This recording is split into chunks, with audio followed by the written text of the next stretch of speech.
On the Jacob Beer Show today, I am beyond happy to have on country music star John Rich, Big and Rich.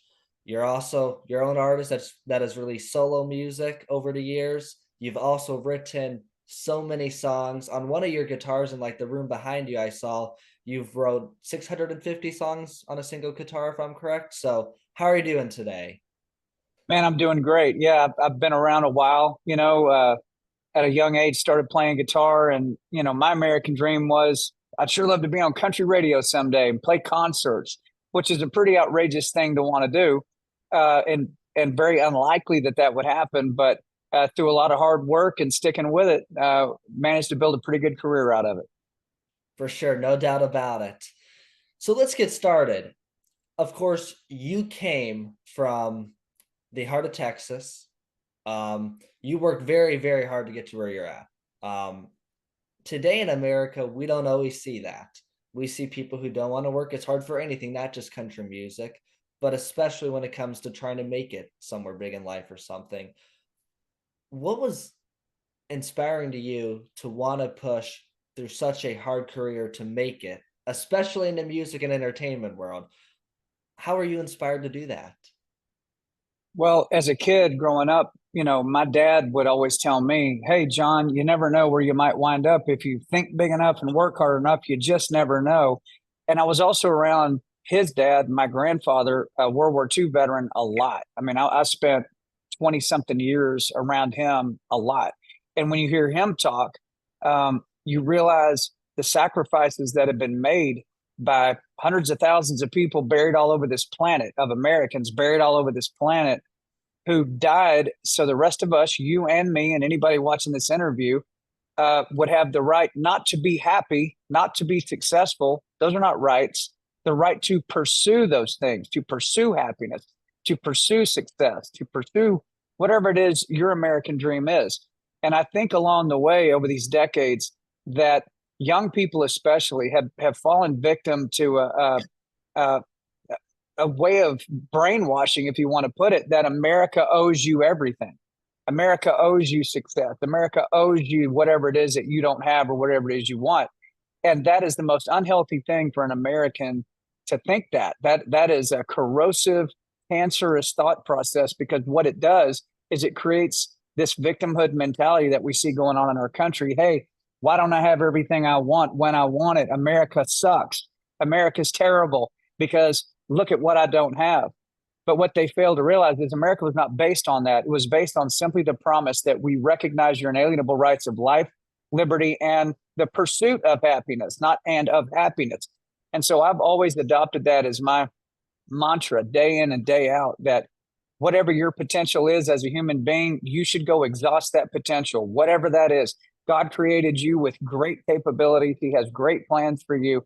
America is a place that allows you to chase those things down. And so you always should. That's why you see me pushing as hard as I always have, and I will continue to do so. Amen. Take us through a little bit. What was it like the first time, just going back a quick step, what was it like the first time you ever started singing and you had an instrument in your hand? What was that like for you? That's a That great question. Yeah, it's a great question. So first of all, I grew up in a double wide trailer in Amarillo, Texas, up in the Panhandle of Texas, which is Tornado Alley. So I'm a cliche joke that tornadoes love trailers. Yeah, they do. Thank God one never hit ours. But I grew up in that kind of an environment, kind of a month to month paycheck situation. I have a high school diploma. That's the extent of my pedigree and education. But the first time I picked up a guitar was because my dad played guitar. My dad's a preacher. He preached in prisons, still does, from the time he was 19 years old. Street ministry, you name it, been all over the world as a missionary. And so he's a great guitar player. And one of his extra jobs that he did to keep food on the table was to give guitar lessons. And one night he was leaving for guitar lessons. I was about 5 years old. And he looks at me and he goes, "Hey, you want to go with me to guitar lessons?" And I went, "Yeah, let's go." I'm like, "Oh, this is awesome." And so I go sit with him, and he's teaching adults how to play guitar. And he hands me a little plastic kid guitar. And he says, "Here, just sit behind me and try and just follow along." Well, after about the third lesson, I was playing better than the students he was teaching. And he realized I had a knack, I had a talent for this. And so At 7 years old, he gave me his guitar because he could not afford a new guitar to give me. So his guitar that he had had since he was a teenager, which I still have hanging on my wall, was my Christmas present that year. You see what I'm saying? So you talk about a gift. You talk about a great dad, a dad that did not have the money to give me or to give me opportunities through any financial situation that he had, but he did have that guitar and he did have his talent that he could teach me something and then give me a tool to improve upon it. So that was the first time I ever played, 5 years old, and it led to where I'm sitting today. Is that not a great story about a dad? That's a wonderful story, and it turned out to be a great investment all over the board. Which Yeah. is, yeah, that's just fascinating. Absolutely fascinating. So kind of my next question and topic I just want to discuss is, for you, what was it like? Of course, it takes years and years and years of hard work to get somewhere. What was it like that first time you got a record deal and somebody sat you down, which you've sat many people down, Jason Aldean, even Taylor Swift. But what was it like when somebody sat you down and said, hey, this is the start of something. Sign this. We got something for you. What was that like to you? You've done it for many other people now, but what was that like for you? Well, I mean, if I was an athlete, I would say that was probably what winning the Super Bowl would feel like. I mean, you've spent your whole life trying to get to a point where you would be acknowledged by the music industry, uh, which is your opportunity to be on the radio and live out your American dream. So to sign the first contract, it was actually in a band called Lone Star. So a long time before Big and Rich, I was right out of high school. I started playing on the road at 19 years old. So I wasn't even old enough to be in the places we were playing all over the US. And at about 21 and a half years old is when I got that first record deal. So it was unbelievable. And I will tell you at that moment, you don't care what the contract says, or you don't care who's offering you the contract. You just can't believe anybody's doing that. And I know we could talk about that further, but that's where people get into trouble with these contracts in the music industry. But I will tell you, looking back on it, I would probably sign it again because in the position I was in, this was the way to jump to the next level. For sure. And speaking of contracts, today, of course, we see a lot of things with viral Spotify sensations. Um, do you think that record deals will, for years to come, still carry a lot more weight than if somebody publishes a song on TikTok or Spotify and the next day it just goes absolutely wild and gets 100 million views? What do you think is going to matter more in the music industry towards like the later end of this decade? I can tell you that the only real thing the music industry offers at this point, because you just made a great point, somebody can put a song out on TikTok or Twitter or wherever, and it can just explode. Oliver Anthony is a great example of that, of how that happened. Um, the industry, though, still controls the Grammys. They control the CMA Awards, the ACM Awards. They control terrestrial radio, which in country music is still a big deal. A lot of people still listening to the radio. They control all of that. They control a lot of the touring, a lot of the things that go on there. So um, I like the fact that artists don't have to sign their life away to a record label to have a hit song these days. The flip side of that is if you're willing to give up 90% of everything that you own, which is what a record deal takes away from the artist, you will pick up that mainstream push. So the question to the artist is, which one is more important? The mainstream push where you may find yourself on the Grammys or playing halftime at the Super Bowl, or maintaining ownership of all your content, maybe not being quite as famous and out in front of everybody's faces, but I still got a big hit over here in the Wi-Fi world. So it's just a matter of how that artist wants to go. Interesting. And that's a really fascinating thing to share. So thank you. That's really fascinating. Now if you were to go back in time, you said you'd still sign that record deal. Even given the current circumstances of things with the internet and Well, technology. back then, when I signed the first record deal, man, I was 21. So if you calculate my age, there was no internet going on at that exact point. So that was the mid '90s. It was right. I guess the internet maybe had just showed up, but it was nothing that anybody used, especially not with music. So at that point, yeah, I would of course sign that record deal again. What artists are finding out nowadays, especially in country music, is that when they get to Nashville and they get that record deal and they have that same euphoric feeling that I had when I signed my record deal, when they get through the door, now they're realizing that the music industry in Nashville is owned by the same companies that own Hollywood. It's Universal, Sony, and Warner Brothers. Those three conglomerates own 90% of every record label out there. So 9 out of 10 artists that you ever see are going to be signed in one way or another to those three conglomerates. And we know how those conglomerates work, don't we? We know how Hollywood works. We know which way they lean, and we know how ideological they are. And so when these artists get in, they run right into that grinder of that left leaning, just the whole mess that is the wokeism that's in our country right now. That's exactly what has also happened in Nashville. So you don't see a lot of country artists, even though they may feel like I do.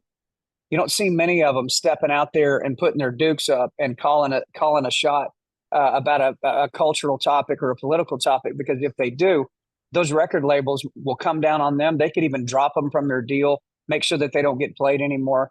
It's a real blackball game in Nashville right now. No doubt about it. And same when it comes to journalism too, to a point, or universities with being involved in clubs. The next topic, because I don't want to take too much of your time. I know you're a very busy man, but where do you kind of see the country headed later this year? Of course, yesterday we had something huge that happened. Where do you kind of see it going down the road from here? We're in such an interesting time as a country. So yesterday we see a former president convicted of a felony, first time in American history. I can tell you that I have a lot of friends, musicians, songwriters, people that are, some are lefties straight up, and some are moderate. Some are kind of lean a little bit this or that. They're kind of in the middle. They voted both directions. The amount of phone calls and emails and texts I've been getting since this happened from those people is astonishing, because they hate Trump. They don't like him at all. Personally, they don't like him at all. But they're seeing this situation and they go, hang on a minute. Only communists imprison their political opponents. Only Mao or Stalin or Hitler, or keep on going down the list, do things like that. What do you mean this is going on in America? They're calling me saying, what is going on? And a bunch of them have already donated to the Trump campaign as of last night. I mean, they just said, no, I cannot live in a country that does that. So where do I see the country going? I think this is a huge marker to see Trump convicted of a felony. It's a huge marker, I believe, over the next few months between now and the election, of chaotic things that may ensue in this country. I think we can all feel that in the atmosphere right now, that, okay, when's the next shoe going to drop, and when is this going to happen? As we have ships surrounding Taiwan right now, Chinese ships. We have now America admitting that we've authorized strikes with U.S. weapons inside the borders of Russia. I mean, they're begging for a nuclear war. I think people are going to continue to wake up more and more and more and understand that our country has been infiltrated, not just by Democrats, by the way. Let's be clear about that. There's a lot of Republicans out there who are absolutely guilty of dragging our country down this same channel. So I see it going there. I see a massive awakening. I'm sure you see the same thing. You're a young man. I'm sure a lot of your friends are probably asking you questions about it. So as painful as it is, sometimes it requires pain for people to fully wake up. You know, you can tell a kid all day, hey, don't touch that stove, son. It's going to burn your hand. And until he puts his hand on it and goes like that, and you got to take him to the emergency room, he's not going to fully believe that the stove is hot enough to burn his hand. And so I think this painful thing that we're going through right now is absolutely necessary for the future of the country. Very bold take. Very bold take. And we'll see what happens in November then with the gas prices and how they were a lot cheaper 4 years ago. We have a Grover Cleveland election for the first time in over 100 years again. Kind Right. of two other questions on to touch base on. You're, of course, it's sad what's going on at college campus. I saw you out there when the UNC kids put that American flag up there. Yep. What is your advice for young people when it comes to getting out to vote? And then followed by that, what is your advice for young people who would want to get involved in music? I think both of those are kind of big ones, especially interviewing you. We'll start with the first one. First of all, young people need to remember that the United States was not founded on the shoulders of old men. It was founded on the shoulders of young men and young women. A lot of our founding fathers were extremely young. They were in their 20s, a lot of them. We always see the pictures of them, with the white hair and they're older guys. Yeah, that's not how that started. They were young, fighting age men and women that founded America. So remember where you come from, number one, whose shoulders you're standing on. This is your opportunity to go down in history as a young person who made a serious difference. And a crowd draws a crowd. I always say that. 3 or 4 started up. Next thing you know, there's 20 or 30. Next thing you know, there's 1,000. I mean, courage is contagious out there. So young people is where this whole thing is going to swing. I mean, I'm looking at people in their, late teens, early mid-20s, and going, if these folks ever fully wake up and understand that their future is in drastic peril. I mean, drastic danger is ahead of these folks. The young people should be fighting harder than anybody. Guys like me who have already been able to build a career and go out here and do a lot of great things. I've still got a future too. I've got stuff I'm going to do, but you guys got decades on me that of your lives ahead of you. And look at what the hell is going on in the country. You really want to dive into that? You want to spend the rest of your life dealing with just more and more incarnations of what you see going on right now? I don't think so. This is your opportunity to be a real force to deal with in this country. If young people in this country realize that their future is in jeopardy and they start to do something about it, then something will happen. And then we'll have a whole crop of young people coming up, running for office, being in the media, and having real staying power, I believe, for our country's sake. It's going to take that, I believe, to save it. No doubt. And then advice for people and music. Advice for people in music. My first advice, probably my best advice, is a lot of people that have talent, they're in their hometown, and they're the best thing in their hometown, hands down. And they are really good. They're really good at what they do. And so in their hometown, it's always an applause. There's always a crowd that shows up. But if you want to play in the big leagues, if you really want to be up there where millions of people are hearing you and seeing what you're all about, you need to go where the concentration of the most talent is. So if you're a country artist or a country songwriter, you need to come to Nashville. You need to know what bar you're dealing with in the real competition. The same thing would be if you're in pop, rap, any form of entertainment. Go to where those people really are, where the game is being played at the highest level, to understand what you're dealing with. It's never a wise move to say, well, I'm pretty great compared to who's around me right now. Well, that may be true. In my case, it would be, yeah, I'm pretty stout, man, for who's around me. Okay.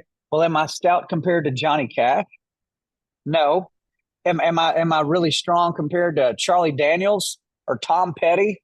No, not in my opinion. So I keep lyrics of those artists hanging all over my house because it reminds me every day, hey, hot shot, you might have written a pretty good song there, but you have not written that song yet. You haven't written I Walk the Line, Johnny Cash yet.